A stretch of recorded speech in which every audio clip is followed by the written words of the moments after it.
हम तो राजर्षि जनक विश्वविद्यालय जे बनावल हम व्यवस्थापना कर रही मतलब अभियान चल रही तहिया आके एठम बड़ विरोध होई राजर्षि जनक विश्वविद्यालय के केना एठम के समाज के लेल उच्च शिक्षा प्रदान करके एरा संस्था बने ते के लिए हम से काम कर चाहिए वो हम चाहे छी जे हम जीतबे राजर्षि जनक विश्वविद्यालय के से एटा अद्वितीय एटा नमूना के विश्वविद्यालय के रूप में हम विकसित कर चाहे छी हम जे आरोप तो एटम हेरा जे जगरा नहीं निक लागल कोनो बात हमरा हमर जे आलोचक हो जे हमर जे प्रशंसा नहीं कर छै आलोचनात्मक बात छै लेकिन एहन कोनो बात नहीं छै जे आदमी अहाँ के नेपाली कांग्रेस के लिए जे आदमी आंदोलन में साथ देने छै तगरे सबके आया के समानुपातिक में राखल गेल छै सिखलेर सड़क ढलके वर्षा जनकपुर से जठी तक के सिखलेर सड़क बना दिली गतर गतर में आगे देखबे धनसा जिला में मात्र नहीं अब आगे मध्य प्रदेश के पारसा से लगा सप्तरी संग बहुते रास्ता सब पुल सब हम बन साइड सब पुल बनल छै ए बीच में यूनिवर्सिटी राजर्षि जनक विश्वविद्यालय हम बनेली हम आके संगे संगे प्रदेश के राजधानी जनकपुर में होके चाहिए ते बात के लिए जनकपुर चूड़ कारखाना बिक्री होला रोक का वही चूड़ कारखाना के नहीं बेच दिल्ली और चूँकि हमारा मन में रहे जब प्रदेश बनते तो राजधानी बने एठम के तेना के एयरपोर्ट की बात हुई रेलवे सेवा की बात होता ये काम सब हम कह नहीं चाहिए था विकास के बात हम कह जब आरो विकास करना चाहिए जनकपुर के विकास क्षेत्र के विकास करना चाहिए इस क्षेत्र में हम जैसे अखन तत्काल जितला के बाद 2-3 प्रसूति अस्पताल 3 बाल अस्पताल और खाद मल का किसान के लिए फर्टिलाइजर फैक्ट्री खोलवा काम करो युवा पुस्ता सबके रोजगार केना लगानी करता सलाह काम करो संगे संगे एक आरो आधुनिक बात कहे युवा पुस्ता के बड़ रुचि के विषय से हम चाहे छी ई गवर्नेंस सिस्टम डाली डिजिटल या ऑनलाइन सेवा से ये सब काम सब हुई मोटरसाइकिल लाइसेंस के बात हुई नागरिकता के बात हुई पौरा फॉर्म वगैरह के बात हुई सरकारी काम काज के लिए हो बहुते काम सब काम काज के लिए आके कार्यालय में आके जाने पड़े घरे में ऑनलाइन से काम करे तो उसे क्यों से प्रमाण से वही में रह जाते वे करप्शन के नियंत्रण से होते भ्रष्टाचार से नहीं होते पारदर्शिता से होते काम आगे जल्दी से जल्दी होते एक काम कर में 5 दिन लागे चाहिए तो आगे 5 महीना कोनो काम में 2 वर्ष लगे छे आगे तो नेपाली कांग्रेस जो वोट दे छे आगे ईमानदारी पूर्वक तो ककरो कोई नहीं हरा सके नेपाली कांग्रेस के एठो हरावा के एक कारण से नेपाली कांग्रेस के समर्थक नेपाली कांग्रेस के कार्यकर्ता नेपाली कांग्रेस के उम्मीदवार के प्रति आगे वोट नहीं दिलक तब हारल एहि वजह से आगे पूरा हमरा विश्वास है हमरा से जे रिस्पांस कर रहल छे नेपाली कांग्रेस के साथी नेपाली कांग्रेस के मतदाता नेपाली कांग्रेस समर्थक ते सही हम विश्वास छे गाछी साहब जीतते अपना क्षेत्र के मतदाता से आग्रह कर चाहे छी विकास के काम भेले सो असम से अखन देश में राजनीतिक संकट है अखन जन निर्वाचित सरकार नहीं है जन निर्वाचित संसद नहीं है वैसा संविधान पर खतरा है प्रणाली पर खतरा है आगे लोकतंत्र पर खतरा है ओहू काम गलत चूँकि हम लड़ल छी कहने छी ते लका अनुभवी और हमार जे प्रतिबद्धता है और सैद्धांतिक दार्शनिक जे वैचारिक जे हमार प्रश्नता है प्रतिबद्धता है इस सब के आधार पर हम आके काम कर सके जनता के और देश के सेवा कर सके तो लगाची छाप में वोट देवे सी हम मतदाता सागर कर चाहे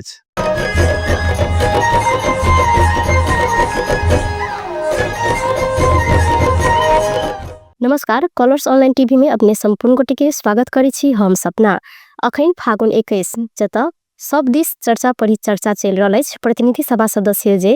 निर्वाचन होब जा रहा है अही में हम सब आई मध्य प्रदेश के राजधानी धनुषा क्षेत्र नंबर 3 के जे राजधानी यदि कहा जाए तो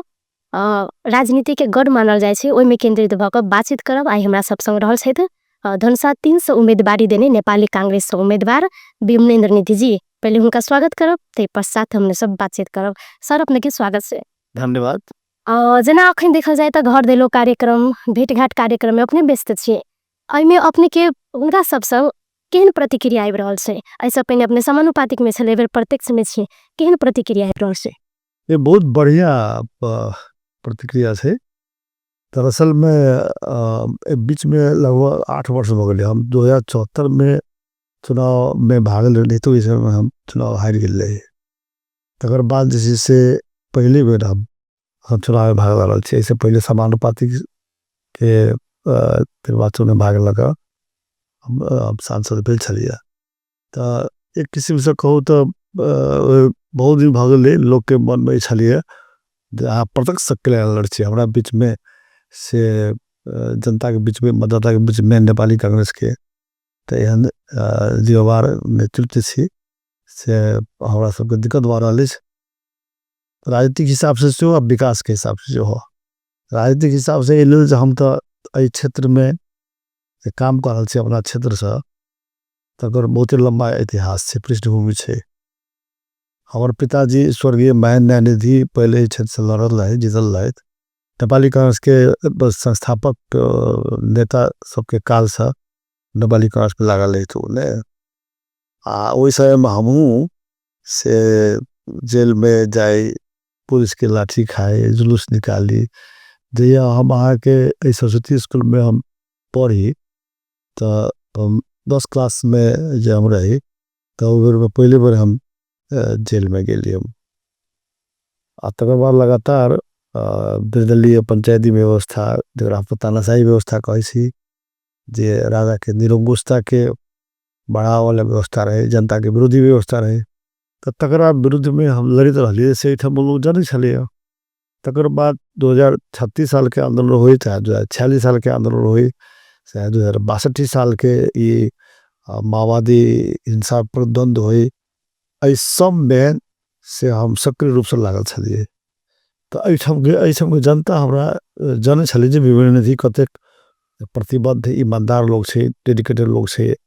नेपाली जनता के लिए अधिकार के लिए नेपाली जनता के विकास के लिए काम कर रहल छे हम जे पहले बार चुनाव जितबो कर रहे जिस समय में हम संविधान सभा के में द्वारा संविधान बनावा के लिए 2 बार संविधान सभा के चुनाव मिले वही दुन में हम जीतल रहे संघीय लोकतांत्रिक गणतंत्रात्मक संविधान बनाव में संघीयता के निर्माण कर में जो 7टा प्रदेश मिले ओकरो निर्माण कर में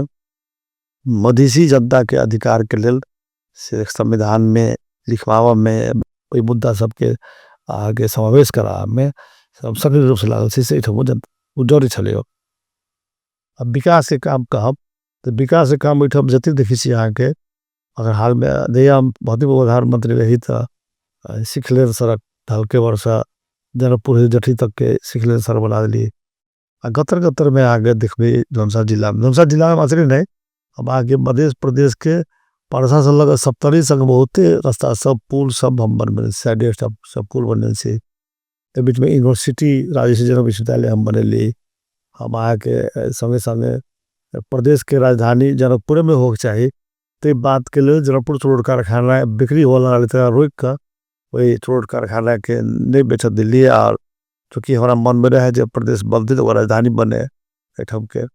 तेना के एयरपोर्ट के बात हुई रेलवे सेवा के बात होता ये काम सब हम कहने से हम ये काम से जब हम कहने से तो ये जो गैप जब हो गए हमारा निर्वाचन के मामला में तो से लोग के बेचारा बड़ा अखरे हम जब अभी घूमना तो कहीं नहीं आ जैसे से आप फिर लड़ियो सो वही से हमारा कहता है कि तिलक अखर जो हम चुनाव ले रहा छे तो बड़ा हार्दिकता के साथ स्वागत तेरा बुझाई जो हेराल लोग भेट जाए हेराल चीज तेरा एठम के हमरा मतदाता एठम के जनता जैसे आई में जे अपने कहले कि हमरा हार्दिक रूप से जो सब स्वागत कर सकने आई में यदि कहा जाए युवा पुस्ता अथवा जेनजी युवा सब के अपने प्रति के कते के विश्वास देख रहल छी अपने के सहयोग कते देख रहल छी उनकर सब के सबसे बेसी तो जेनजी पुस्ता जे लोग कहे छै हमर बेटा छोटका बेटा वो जेनजी छे जेनजी एज ग्रुप छे वो है ने इंजीनियर छे एठम के जते जेनजी जरा कोई सी आ सब आजकल नया शब्द ले हालांकि किशोरावस्था युवावस्था बालक अवस्था अपना सब पुरान सभ्यता संस्कृति में भाषा में चले से बढ़िया आके खैर तो वो जेनजी वाला सबसे हो हमारा बहुत लोग सब आए जहाँ ठीक के लिए लड़ली हमसे पूरा साथ दे सब कहे और जना अपने विश्वविद्यालय स्थापना के बात के लिए ना विश्वविद्यालय स्थापना तो भेले यदि जना देखल जाए एग्जाम्पल में तो राजर्षि जनक विश्वविद्यालय स्थापना भेल छे मुदा ओत राजनीति के कारण से पढ़ाई से बेसी ओत आंदोलन भ रहल छे अखनो विद्यार्थी उच्च शिक्षा हासिल करे लेल काठमांडू के तो बाहर जा रहल छे कैसे अगर नामो लिखे छे तो पढ़ के वातावरण नहीं बन पाबि रहल छे तो आई के कोन रूप में अपने ले छे तो वो है तो हम राजर्षि जनक विश्वविद्यालय जे जब बनावल व्यवस्थापना केने रही मतलब अभियान चल रही तहिया आके एठम बड़ विरोध होई जे चूँकि हम बुझी छलिए हमर मान्यता है जे उच्च शिक्षा के लेल लोग के अपना जगह पर नजदीक में रहक चाहिए तब से काठमांडू नहीं जा पड़े अठो से पटना नहीं जा पड़े दिल्ली नहीं जा पड़े दरभंगा नहीं जा पड़े मुजफ्फरपुर नहीं जा पड़े एठो के बच्चा हर कॉलेज से जैसे बीए पास करे छे बीए पास करे के बाद में अगर मास्टर डिग्री में एमए पढ़े के इच्छा छे उच्च शिक्षा के इच्छा छे तो आइटम भेट जाए ताही के लिए राजर्षि जनक विश्वविद्यालय स्थापना करावे के हमर योजना रहे और राजर्षि जनक विश्वविद्यालय स्थापना कराइयो दिल्ली अमी पूर्ण रूप से सरकार द्वारा संचालित थी प्राइवेट नहीं छे सामुदायिक से होने सरकारी में से होने से कारण लोग के इच्छा रहे जे सरकारी विश्वविद्यालय होई के है ना तो चला दीजिए आब सवाल छे विश्वविद्यालय के विकास के लेल जैसे आगे समय लगे छे एमे अंतर्द्वंद होय छे राजनीति होय छे तो से नहीं होक चाहिए हमरा सब समाज के सरकार के राजनीतिक दल के विद्यार्थी के प्रोफेसर के सब कोई लाइक का राजर्षि जनक विश्वविद्यालय के केना एठम के समाज के लेल उच्च शिक्षा प्रदान करके एरा संस्था बने ते के लिए हम से काम कर चाहिए वो हम चाहे छी जे हम जीतबे राजर्षि जनक विश्वविद्यालय के से एटा अद्वितीय एटा नमूना के विश्वविद्यालय के रूप में हम विकसित कर चाहे छी हम जना कहो जाए तो अपने प्रत्यक्ष उम्मीदवारी देने छे लेकिन वो समानुपातिक दिस जैसे से अपन आदमी के घुसा देली से आरोप लाग रहल छे आई आरोप के अपने केना चिरबे जे आरोप तो एटम हेरा जे जगरा नहीं निक लागल कोनो बात हमरा हमर जे आलोचक हो जे हमर जे प्रश्न नहीं कर छे आलोचनात्मक बात छे लेकिन एहन कोनो बात नहीं छे जे आदमी आहा के नेपाली कांग्रेस के लिए जे आदमी आंदोलन में साथ देने छे तगरे सबके आहा के समानुपातिक में राखल गेल छे यदि युवा पुस्ता के बात किया जाए तो वो सब नया पार्टी दिस अखन बेसी उनकर सबके क्रेज जा रहल छे कि देखने होबे जनकपुर में जे छले एकदम बेसी क्रेज छले एकदम बेसी क्रेज छले राजपापा के बालन के छले त अई में नहीं अखनो यदि देखा जाए तो बहुत क्रेज देख रहल छिए अपने के लिए चुनौती देखा रहल छिए कोनो जे हम नहीं देखल छे कि जे कोई आदमी नया पार्टी खोले छे प्रतिस्पर्धा होय छे शुरू में माओवादी पार्टी खोले ओकरो बोया कही बड़ क्रेज छे जितबो केले लेकिन धीरे धीरे आगे माओवादी के गतिविधि क्रियाकलाप से आके से अपने आप में जनता बुझ गए जे वो सामान्य अवस्था से हम सब बहुदल ने विश्वास करे छी बहुदल के मतलब एक दल ने बहुते दल हो चाहिए प्रतिस्पर्धा हो तो प्रतिस्पर्धा में कोनो नया अवश्य आके तो स्वाभाविक है जना कि अहीं कॉलेज टीवी जे हम राजनीति शुरुआत कर देती है 804 में टीवी दे रहे अगर बहुते टीवी हो गए बहुते एफएम हो गए तो बहुते टीवी बहुते एफएम हो गए सब क्रेज हो गए से बात नहीं है सबके तमाम सब प्रतिस्पर्धा हो हम अखन नया पार्टी के कोनो क्रेज नहीं देखे छी सब अखन कटि गेल छे चुनौती तो देखा रहल छे कि कहीं वोट कट सके नहीं कोनो चुनौती नहीं हमरा इधर कोनो चुनौती नहीं अपने के यदि योजना में कहल जाए तो किसान युवा महिला सब के लिए की योजना छे तो महिला सब के लिए हम आके बहुत बात तो पहले हम कह चुके अखन हमर जो तीनटा महिला सब के लिए मतलब नहीं हम एने कह दी छी कि आगे हमरा अपना ई क्षेत्र नंबर 3 छे कहे छी हम 3टा प्रसूति अस्पताल खोलबे हम खोला चाहे छी हम 3टा बाल अस्पताल खोला चाहे छी दोनों बात कोनो न कोनो तरीका से महिला के लिए समाज के लिए आके से ई आवश्यक छै तो हम काठमांडू में रही छी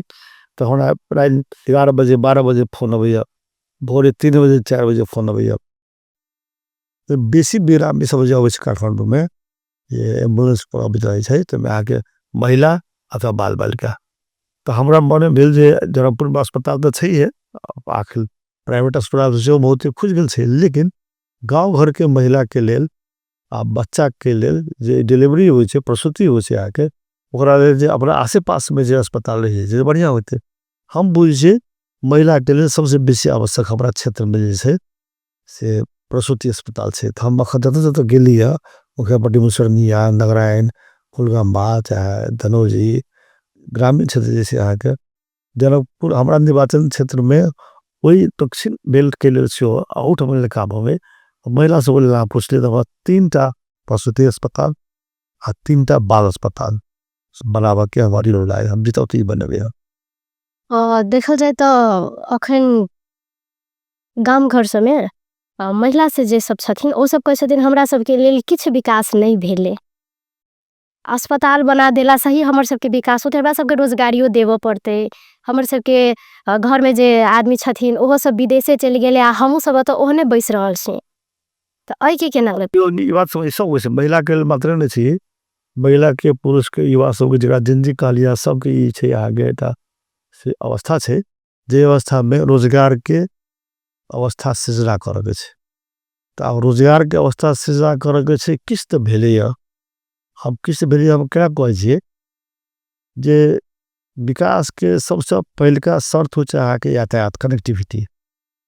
यातायात के लेल अहाँ के से सड़क बनेने छै तो कहला लोग कहे जे सड़क बना ली हमारा रोगात का भेले ई सड़क बनावे के बल तो छै हम अखनो जाय छी आगे धनौजी आके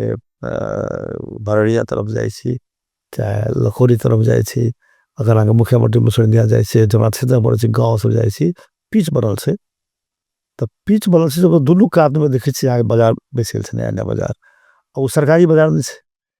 ओई सरकार ओई में क्यों बाजार में आगे चाय के दुकान से होटल खुले से आके किराना के दुकान से कपड़ा के दुकान से दवाई के दुकान से अस्पताल से स्कूल खुलल से पहले स्कूल आके खाली जनकपुरी में होय छलिए जनकपुरी में स्कूल में बच्चा सब एक से लावे के लेल बस इमर्स बस चले छलिए अब गांव में छै जाय छै आगे एकर मतलब की भेले ई खुलला के मतलब भेले जो गाड़ी के तबीयत भेले के नहीं आखिर में तो कोनो काम कर पड़े छै ते लगे रोजगार साफे नहीं भेले से बात छै तो रोजगारों के सृजना के लेल से यातायात टेलीफोन बिजली सब आगे दा संपर्क आप रह गेले ओई के अलावा हम चाहे छी हम जे लगानी करता सब लगानी करता है के तीन किस्म हो छै यह लगानी करता जे स्थानीय लगानी करता होई जे राष्ट्रीय लगानी करता हो जे अंतरराष्ट्रीय लगानी करता है तकरा हम आकर्षित करना चाहे छी हम लगानी इठम करते तब कल कारखाना उद्योग खुलते जना कि हम आलू बात कर चले किसान के लिए सो काम करते और रोजगार के लिए सो होते हम मल कारखाना खाद कारखाना से किसान के लिए से हम अपना क्षेत्र में हम खोलना चाहिए आप धनसा जिला में बैठ में तो कारण देश की आवश्यकता से है कि मल कारखाना कृषि के क्षेत्र आगे बहुत पछा पड़ियल से कृषि आधारित देश से कृषि प्रधान देश है लेकिन किसान के उत्पादन किसान के बाजार के जे ढंग से हो पहले से विकास भेली है लेकिन दे ढंग से हो चाहे नहीं भेली है तो हम बल कारखाना खोलना चाहिए बल कारखाना खोलबे तो वही में आके उत्पादन में कारखाना में काम करे के लिए रोजगारी भेटते आके महिला के पुरुष के सबको भेटते आ ओकर उत्पादन के व्यापारीकरण करे के लिए बाजारीकरण करे के लिए किसान तो मजा हो गए सो आगे व्यापार करे के रोजगार भेटते तो ये सब काम दिख रहा है और साथ ही संगे हम एकदम के से लगानी करता से हम तो जान करता से सलाह करता कि कौन चीज के एकदम आके क्षेत्र में लगानी आकर्षित कर जाए सरकारी लगानी राष्ट्रीय लगानी अंतर्राष्ट्रीय लगानी निजी क्षेत्र लगानी ताकि वैसा क्षेत्र के महिला के और पुरुष के दोनों युवा युवती के रोजगार बटे ते अनुसंधान करवा का हम विशेषज्ञ सबसे सलाह लेकर वही दिशा में गाड़ी बढ़ गया कृषि में बात के लिए अपने जना कृषि के देखल जाए तो अपन सब ये जेठ आषाढ़ के महीना देखल गेले तो जना किसान सबके पानी के सिंचाई के अभाव में खेत में जे छले से दरार फाट गेले घर घर में कल सब सूख गेले तो किसान अखनो जे छे से निक से अपन किसानी नहीं कर पाइब रहल से हां ई बड़का समस्या छे आगे ई सिंचाई के अभाव में एकदम अभियो किसान जे छे से मारे में पड़ल छे हां सिंचाई के देखियो दोनों बात छे वर्षा पर मात्र आके कृषि आधारित भेल जा रहल छे सिंचाई के लिए नदी नाला अंडरग्राउंड वाटर रेन वाटर ये दो तीन तरीका से है आप पिए वाला पानी के सो होते बता पहले हमारे से घर बैठे कॉल में से 50 फीट में आगे पानी बैठे चलिए आखिर 500 फीट पानी नहीं बैठे जाएगा तो पानी के दूटा उपयोग से और दोनों तरफ समस्या है पानी के उपयोग कच्ची के लिए तो खेती के लिए किसान के लिए सिंचाई में और पानी के उपयोग से आगे आदमी के जल पिए के लिए तो दोनों के अभाव दिखा गए हम वो अपने जिला में अपने क्षेत्र में हमारे क्षेत्र में नहीं पूरा मध्य प्रदेश में आके ड्रिंकिंग वाटर के से पानी के टेबल नीचा जा रहा है ये तो बड़ा बड़ी समस्या है यही समस्या के लिए सिंचाई के समस्या के लिए दोनों समस्या के लिए की समाधान बन सके है सरकारों काम कर रहा है हम सब काम पर भी किसान के क्षेत्र में सो काम करना पड़ते वही के लिए जो योजना होते हैं वैज्ञानिक और व्यवहारिक योजना तकरा से कार्यान्वयन कराव में हम आगे योगदान देवे हम अगुवाई करबे से आग्रह करता है आगे रेन वाटर जैसे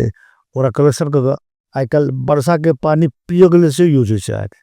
ओरा रिजर्वायर में कलेक्शन करके सिंचाई के लिए से हो और ड्रिंकिंग वाटर के लिए से हो तो ये सब प्रविधि सब है नया प्रविधि सब अब कि पहले सिंचाई के लिए बोरिंग करे चलिए सब कहे बोरिंग करा दिए बोरिंग करा बोरिंग भेबो के लिए सरकार के नीति के कारण सब बोरिंग बहुते भेले आगे लेकिन दूसर नकारात्मक परिणाम की मिले बोरिंग के लिए बोरिंग के पानी से सिंचाई के ना पानी पठा दे लेकिन पानी के जो खजाना से भंडार से तक आगे सतह नीचा होते गए घटत गए पानी और कारण की मिले आके खाने पानी की समस्या बोल तो दोनों एक दूसरे से रिलेटेड से आके एक दूसरे से संबंधित है लगा एकरा लेल की समाधान से एक समाधान हम देखे छी अपना सबके एरिया में खास कर चर्चा चले से हमहू सब कहने छलिए जे पहाड़ जैसे आके खासकर चूरे में से लकड़ी जंगल काट का स्मगलिंग का काट का से चूरे विनाश हो जा रहा है चूरे के संरक्षण दोनों काम के लिए सिंचाई के पानी के लिए से हो पिए वाला पानी के लिए से हो दोनों के लिए आवश्यक है ते पर सरकार काम कर रहा है और आरो आगे से प्लान में विकसित ढंग से विस्तारित क्रम से चूरे संरक्षण का मतलब पहले चूरे पहाड़ के संग से मतलब नहीं वृक्षारोपण वृक्ष जैसे से ऑक्सीजन से दे छे पानी के लिए से आगे बड़का बड़ी स्रोत के से संरक्षण करे छे ते लगे ई सब काम करने के लिए आवश्यक है ओहो में हमसे ध्यान देवे हम जीतबे हम तो पहले से ई बात से कहि छलिए लेकिन अब जे हम जीतबे तो स्वाभाविक से ई बात के काम करबे हम यदि देखा जाए तो क्षेत्र नंबर 3 से एबर अन्य पार्टी सब के अवस्था की रहते अन्य पार्टी के अवस्था की हमर पार्टी नेपाली कांग्रेस पार्टी आसी हिसाब से जीतते से हम पूरा विश्वास प्रतिस्पर्धा तो हेते ना प्रतिस्पर्धा सब पार्टी से होते किसी न किसी वोट तो ककरो सब पार्टी के बढ़ते एहन से कि कोनो हार पार्टी छै एकरो अथी बेसी देखा रहल छै हम नहीं लड़ल छलिए तब कि नहीं हम 2074 में लड़ल रही तो अंतर्घात के कारण सब हार गई प्रभाव तो कांग्रेस के रहे कांग्रेस हरा दिल के आगे हम इससे पहले हम देखिए 5 बेर हम इस चुनाव लड़ल छी 2 बेर संविधान सभा में आ 3 बेर जे संसद में तो 5 बेर में हम 3 बेर जीतल छी 2 बेर हारल छी दू बेर पहलका बेर हारली आगे गिरिजा प्रसाद जी रहते प्रधानमंत्री और उनके हमारा प्रति बढ़िया सहानुभूति नहीं रहे और कह पड़े अब नहीं छथिन तेलक आशा पे आ तकर बाद 2074 में से हो नेपाली कांग्रेस के साथी सब हमारा से संतुष्ट नहीं रहे तो नेपाली कांग्रेस जो वोट दै छै आगे ईमानदारी पूर्वक तो ककरो कोई नहीं हरा सके नेपाली कांग्रेस के एठो हराबक एक कारण से नेपाली कांग्रेस के समर्थक नेपाली कांग्रेस के कार्यकर्ता नेपाली कांग्रेस के उम्मीदवार के प्रति आगे वोट नहीं दिलक तब हारल एहि वजह से आगे पूरा हमारा विश्वास है हमरा से जे रिस्पांस कर रहा है नेपाली कांग्रेस के साथी नेपाली कांग्रेस के मतदाता नेपाली कांग्रेस समर्थक ते सही हम विश्वास है गाछी साहब जीतते गाछी साहब जीतके मतलब बोले हम जीतले कांग्रेस पार्टी जीतले से अपराध ऐसन पनि अत से जे निर्वाचित भक गेल छथिन तो हुनकर सबके अध्यक्ष से एकटा टीका टिप्पणी जे कह जाए तो आयल छले कि धनुषा महतरी गंदा छै रे दमक जेन साफ नहीं छे तो अपने सब बाट घाट निर्माण के लिए 6 लाइन निर्माण के लिए तो सर सफाई पर ध्यान क्या नहीं दे दिए हम हाई के लिए तेल नहीं दिली हमने छलिए एखन प्रतिनिधि के हमरा हरा देलक हम तो अच्छा हम कहलिए अखन जनकपुर नगर पालिका से छै आगे से जनकपुर धाम छै सीता के नगरी छै एक धार्मिक ऐतिहासिक धरोहर छै तो बड़ गंदा छै आगे भारत के में से हो दशरथ के बेटा राम के से नगरी मांगे छै अयोध्या हम अयोध्या में से पहले गेल जे सब गेल छला से पूछबे अयोध्या तेरा बड़ गंदा रहे आगे धार्मिक सब लेकिन अब आगे उठौड़ा मंदिर बन लिया और सर सफाई हो लगले बन लिया तेना हम जैसे से जनकपुर के नगर के आई क्षेत्र के सफाई पर पूरा प्राथमिकता के साथ ध्यान देवे एक सफाई एक स्वच्छता एक वातावरण एक जैसे सौंदर्यीकरण के लिए से हम विभिन्न राष्ट्रीय स्तर पर स्थानीय स्तर पर अंतर्राष्ट्रीय स्तर पर सबके आकर्षित कर वही काम में अभियान में अगाडि बढ़ के हमारी इच्छा है हमारे घोषणा है जना देखल जाता है सब पहिने का 79 के निर्वाचन में कांग्रेस प्रथम में आयल छले तो अय धनुषा के जनकपुर के जे जानकी मंदिर के बात कर जाए तो जानकी मंदिर के साधु संत समाज लगायत अत के जे जनता सब छथिन ओ सब प्रत्येक वर्ष विवाह पंचमी में सार्वजनिक विदा के मांग करे छे पर आइ तक लय के लेल कोनो पहल नहीं भेल ओ हम हाई लेते से देबे हम जीतल नहीं हम गृह मंत्री रही हम विदा देने रही हम विवाह पंचमी में आगे ये बात आगे कह चाहे छी कहियो हम जैसे जीतल रही गृह मंत्री रही तब विवाह पंचमी के अवसर पर सार्वजनिक विदा दिली लेकिन तक बाद से हम हार गेली तक बाद से लोग नहीं दे रहा छे दुखद बात है चले तेहु लग कह ओ सब काम भेल ओतबे विवाह पंचमी के जे चर्चा करे छी तो विवाह पंचमी में हम पहले बार जे भेले आए के अध्यास बराती एले तो ओठम नेपाल में जनकपुर में से स्वागत समिति के अध्यक्ष हम ही रही। हम स्वागत समिति के अध्यक्ष होकर ओकरा अहाँ केने छी। ते लगा ओकरा निरंतरता देने छै। हर एक 5 वर्ष पर एठम अहाँ के बड़का समारोह होय छै। अयोध्या से बाराती लायब पे ओना हर एक साल होय छै। त ई सब काम करे में हम लागल छी। अब हम हार जाय छी तब जे जिनका लोग जनप्रतिनिधि बना के जिता जेते ना करे चाहिए बा सब से नहीं करते। ले कहे छै जे हम दोसर के नहीं दिया हमरे दिया हमरे जिता हम आगे ई काम सब पूरा कर देब। इच्छा के आगे लगा के बढ़ाएब योजना में लगाओ से हमर आग्रह है बड़ा जरूरत है। वोट यदि देल जाए त निधि जी कौन कौन काज कर देल के की विकास कर देल के एई में देखा जाए तो बहुत गोटे के था छे। पर नया युवा के जे देखा जाए तो उनका सब के की लागे छे जे नहीं किछ विकास नहीं छे। त निधि जी की सब विकास कर देने छथिन? हम शुरू बड़का काम से शुरू करे छी। एठम जते पहले बता दी आगे एठो अपना जिला में अपना क्षेत्र में जतेक सड़क बनले पिच सड़क से हम ही बनवा देने छी। जतेक पुल बनले से हम ही बनवा दी छी। 150 आगे पुल बनल से आगे अपना क्षेत्र दोसर जिला में गने बेटे बारो होते छे। हम अपने जिला के बात करे छी। तेना आगे से एठम रेलवे जे एठम हमारा घर के बगल में रेलवे छे। चंद्रशेखर जी आले थे प्रधानमंत्री बगत तो उनके कहन रही कि पुरना जे रेल है से अंग्रेज के शासन में भारत में नेपाल के लकड़ी ढो के जंगल से लकड़ी ढो के अब भारत में आए के से रेलवे के नेटवर्क ही बनावल बन रहे हैं। वो हमारा सगुले नहीं बना दे रहे हैं। अब वहाँ नेपाल के बड़का हमारे मित्र छी। चंद्रशेखर जी नेपाल के मित्र थे। नेपाल के लोकतांत्रिक आंदोलन में नेपाल के प्रजातांत्रिक आंदोलन में उतना बड़का हमारी योगदान थे। यहाँ के साथ ही छलकिन अपने आले थे कहलिए से अब हमारा सबके लेल एक बड़ी लाइन के से ब्रॉडगेज के रेल बना दिया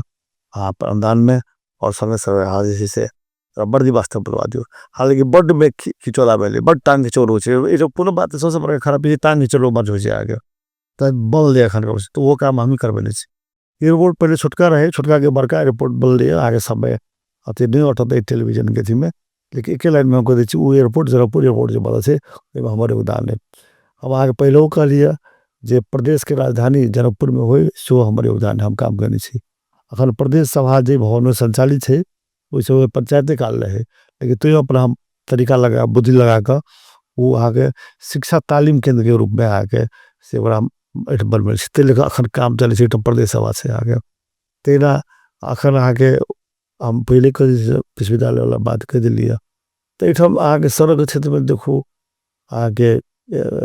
हवाई सेवा के क्षेत्र में देखो रेल सेवा के क्षेत्र में देखो बिजली के क्षेत्र में देखो बैंक सब बहुत ही स्थापना हम करवा दिली से आगे निजी क्षेत्र के सरकारी क्षेत्र के कार्यालय सब बनवा देने से ये बहुत ही काम सब करने से हम तो अभी काम सब के उपयोग करना है। आई काम के बाद आरो काम करना है। अब हाँ जो कह रही नहीं नया पुस्तक है जिंदी पुस्तक है लोग चर्चा नहीं करिस बैठा कहानी निकाल हम अपने मुझे सब बात कभी से नहीं भेली अहू सब कह चाहिए खोज कर चाहिए अनुसंधान करता सब कर चाहिए। अंत में अपने क्षेत्र नंबर 3 के मतदाता के की संदेश देव चाहे? हम चाहे सब टूटा बात है विकास के बात हम कह दिली जब आरो विकास करना चाहिए जनकपुर के विकास क्षेत्र के विकास करना चाहिए। इस क्षेत्र में हम जैसे अखन तत्काल जितला के बाद 2-3 प्रसूति अस्पताल 3 बाल अस्पताल और खाद मल का किसान के लिए फर्टिलाइजर फैक्ट्री खोलवा काम करो। युवा पुस्ता सबके रोजगार केना लगानी करता सलाह काम करो। समय समय एक आरो आधुनिक बात कहे युवा पुस्ता के बड़ा रुचि के विषय से हम चाहे से डिजिटल गवर्नेंस सिस्टम अहाँ से से बात के अथवा जरा कहे ई गवर्नेंस सिस्टम डाली पेपरलेस काम हो बड़ जालसाजी हो जटिल हो के भ्रष्टाचार अपारदर्शिता ये सब के समस्या के बारे में जिंदी पुस्तक कह रहा थी युवा पुस्तक कह रहे थे ते हम स्थानीय तह में प्रादेशिक तह में संघीय तह में संसदीय तह में सरकार के सरकारी काम काज के पद्धति है ते में हम चाहे डिजिटल या ऑनलाइन सेवा से ये सब काम सब हुई मोटरसाइकिल लाइसेंस के बात हुई नागरिकता के बात हुई पौर फॉर्म वगैरह के बात हुई सरकारी काम काज के लिए हो बहुत काम सब काम काज के लिए आके कार्यालय में आके जा नहीं पड़े घरे में ऑनलाइन से काम करे तो उसे क्यों से प्रमाण से वही में रह जाते वे करप्शन के नियंत्रण से होते भ्रष्टाचार से नहीं होते पारदर्शिता से होते काम आगे जल्दी से जल्दी होते। एक काम कर में जब 5 दिन लागे चाहिए तो आगे 5 महीना कोनो काम में 2 वर्ष लगे आगे से नहीं हो पड़ते। यही सब के लिए शो हम विकास करना चाहिए खास कर में युवा पुस्ता के अग्रसरता जिंदी पुस्ता के अग्रसरता संलग्नता के बहुत जरूरी है। वैसे रोजगार के अवसर से बढ़ते जंजी पुस्ता के काम करे के अवसर से बढ़ते लगा हम चाहे छी अपना क्षेत्र के मतदाता से आग्रह कर चाहे छी कि विकास के काम बेले शो असम से अखन अखन देश में राजनीतिक संकट छे अखन जन निर्वाचित सरकार नहीं छे जन निर्वाचित संसद नहीं छे वैसे संविधान पर खतरा छे प्रणाली पर खतरा छे आगे लोकतंत्र पर खतरा छे ओहू काम बेले चूंकि हम लड़ल छी कहने छी ते लका अनुभवी और हमर जे प्रतिबद्धता है और सैद्धांतिक दार्शनिक जे वैचारिक जे हमार प्रश्नता है प्रतिबद्धता है ये सब के आधार पर हम अहाँ के काम कर सकते जनता के और देश के सेवा कर सकते ते लगासी छाप में वोट देवे सी हम मतदाता सागर कर चाहे धन्यवाद अपना समय दिलोते के लिए बहुत बहुत धन्यवाद अखन हम क्षेत्र नंबर 3 से उम्मीदवारी देने नेपाली कांग्रेस के उम्मीदवार विमलेन निधि संग बातचीत केलो ओ अपन एजेंडा अपन विकास आ नया पुस्ता के सेहो जे कहल जाए तो संदेश देलखिना आ मतदाता सबके सेहो संदेश देलखिना अहिना हम दोसर चुनावी चर्चा परिचर्चा लक उपस्थित हबेटा करब अपने सब देखते रही कलर्स ऑनलाइन टीवी नेपाल धन्यवाद।